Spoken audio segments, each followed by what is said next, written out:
your favorite YouTube fundies here with yet another video where we weaponize scripture in order to make it fit our bigoted agenda. As Christian women, we love America and we love freedom, but only when we get to dictate what that means. So sit down and listen up, ladies, because today we're going to be talking about modesty. As Christian women, it's vital that we cover our bodies so that our Christian brothers and fathers don't stumble into sexual sin. Men are visual creatures.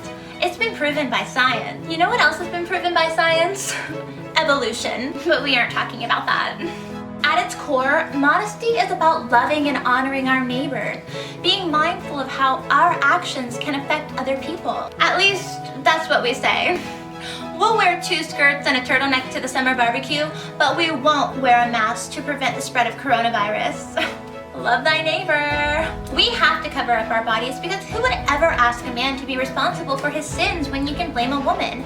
Never mind that sexualization, objectification, and assault can happen no matter what a person is wearing. Take a look at the advice that fellow Christian YouTuber Hannah Williamson's dad gave her. My dad said that if you could get into the mind of a man for a minute, if a girl could, excuse me, if a girl could get into the mind of a man for a minute, she would change the way that she dressed forever.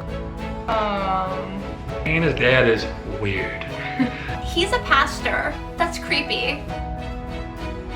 Let's talk about a couple tips and tricks that we love to make any outfit modest. The key is layering. Your clothes should have more layers than your personality. Nobody likes clothes or women that are too loud. Wear jeans under a dress like it's 2004. Who cares if it looks outdated? The religion we follow hasn't been updated for hundreds of years. If you're having trouble finding shorts that are long enough, just use our favorite trick.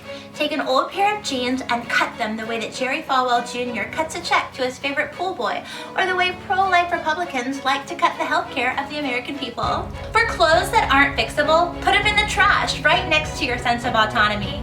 And if you're feeling extra righteous in your love for Christ, you can even burn those abominations. And for Tinder, you can use Thomas Jefferson's 1802 letter to the Danbury Baptist, where he describes the First Amendment as building a wall, no, not that wall, as building a wall of separation between church and state, which we don't stand for.